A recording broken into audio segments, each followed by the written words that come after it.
Hi, my name is Candy Olivares, and I'm with candypalooza.com. It is such a pleasure to speak with all of you today.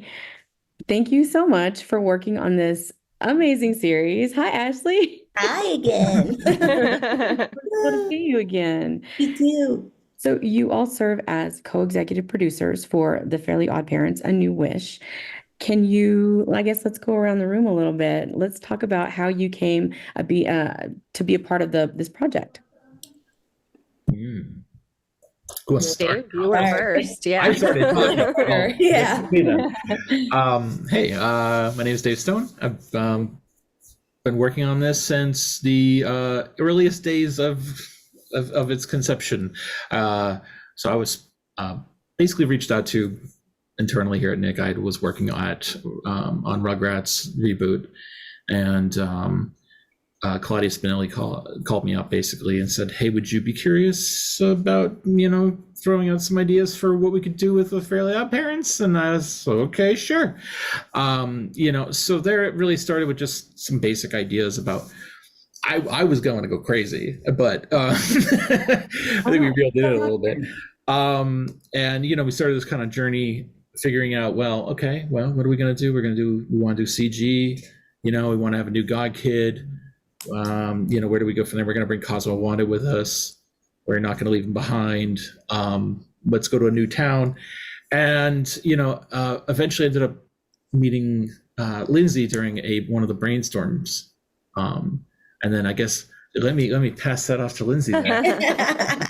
Yeah, so that's where I came in. I just I had a meeting with a great creative exec at Nickelodeon, Jason McConnell, just talking about what I was interested in because he liked my work on Infinity Train, and he asked if I'd want to be a part of a Fairly OddParents brainstorm. And I never watched the show as a kid because I wasn't a kid when it was on. I was in college, but I was familiar with the art style. I did grow up watching like Dexter's Laboratory, and I was really into that like retro. What is that style called again, Dave? Cartoon modern. Thank you.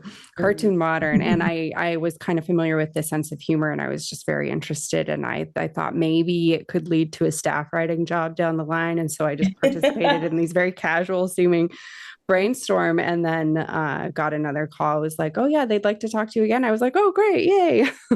So then I just talked to like Dave and Jason and our previous CG soup before Daniel joined. And that went well. That was super fun again. And then Jason was like, well, you got the job. And I was like, cool. What is the job? I don't know what the job is. And he was like, oh, I didn't mention that this was for co-executive producer and co-head writer of the show. And I was like, what? And it was very exciting, a huge step up for me in my career. I had been a staff writer and freelancer before, but yeah, this was a big step forward. And I was very excited by the challenge of creating a new Fairly OddParents with everyone. Yeah, congratulations. So happy. Yeah, I think that's where I came in. I had worked on a project with Lindsay at Apple TV throughout the pandemic. And so they were looking to bring on an additional co-executive producer, and Lindsay pitched my name to Nickelodeon. And I was familiar with Claudia Spinelli. I had been sort of going in for those similar brainstorms that Lindsay was going in for on different shows. And so they were familiar with my background in sketch and improv comedy. And then I had worked with Lindsay. So Lindsay had pitched me. And then I had a meeting with Dave and Lindsay. And that was really fun. And it went great. We just chatted very casually. And then I had a meeting with Claudia, and Jason, I believe, was also on that call with the whole team. And that meeting was great as well. I think, they presented it as a potential co-executive producer and co-story editor, and also possibly voicing the character of Hazel. And I was like, no, that's too much. I don't think I should do that. And I can't believe I was going to turn that down. Now looking Crazy. That is, yeah. Ashleigh was being like very humble and like, oh no, I shouldn't take more than. Yeah, I really. But we were like, no, please, we want you. Yeah.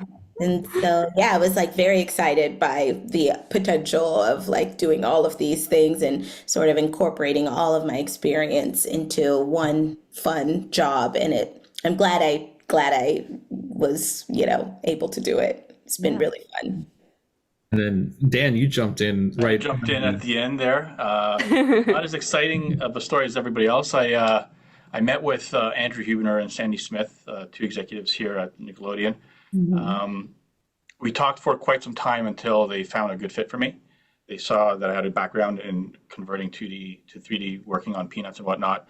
Met up with Dave, and we hit it off. And I also didn't know I was going to be a co-EP. I thought I was interviewing for the CG2 position. And they like to hold back like the most exciting piece of information. Yeah. So finally, when I got the contract, I was like, "What is?" I actually called back and said, "I think there was a mistake here," but But I'll take it. I'll sign it. It's fine. yeah. And I don't know if you even know, Daniel, but like Dave had already been mentioning the Peanuts movie like every time we talked about the style. He's like, well, I know. An example that like did it so well was the Peanuts movie. And so then when you joined, it was like, oh, well, obviously. The best, the best for last. So as co-executive producers for such a, and a Nickelodeon classic that has been, so many people, so many children, generations. I mean, everybody's gonna love it. And then this is a new generation. How did you guys all split? Did you split? I'm sorry.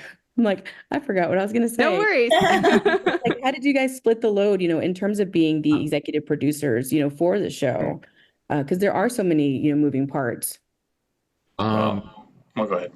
Now you go.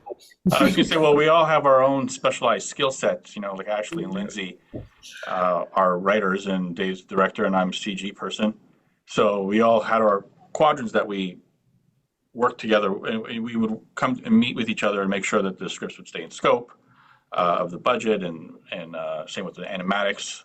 So yeah, it was pretty seamless working as a four-headed showrunner. Ashleigh and I were very much a partnership. And then it was very clear when it would get to the animatic or the boarding stage, it was like, well, now Dave's job. Yeah. We don't do that. And then design stuff, we forwarded over to them. There's a lot of baton passing, I suppose. But still collaborating on each step. Yeah. Yeah. We have to be aware of what each other are doing. Otherwise it'll just clog up, it won't go to completion really smoothly, at least. So honestly, it wasn't too hard. It really sort of just worked out very well, and we're all pretty diplomatic and willing to talk things through, figure out solutions. And I don't know, at the end of the day, the final product's really, it's amazing. Pretty damn great. I think the most important thing was that we were also united on the creative vision of the show. We had no disagreements when it came to that, of keeping the original energy with new storytelling style, a little more heartfelt moments, some more poignancy to the show, a little less cynicism. I think that show is or the original was very of its time, the early 2000s through all of the 2000s was just a little more cynical sense of humor. I think ours is just more for kids as they're being raised now, a little sweeter, but still very zany and wacky. And we were all really united on that. And so there was never a question about the creative vision. So it was very easy when it came to delegation of duties, who did what, because like Daniel said, it was just dependent on our various craft. Yeah, we all had a hand in the decision making, I feel like, for overall, most of the big points throughout the series. So we were all a united front. I love that you guys work well as a team. And I know that Nickelodeon ordered 20 episodes, right? And here's hoping for more, right? Yeah, definitely. Thank you. Yeah. I am so excited for everyone to experience The Fairly OddParents: A New Wish. It's going to be streaming on Nickelodeon, exclusively on Nickelodeon, on May 20th. Thank you all for speaking with me today. It has been an absolute pleasure. And like I said, I cannot wait for everyone to see it. Thank you. Thank you. Thank you. Thanks.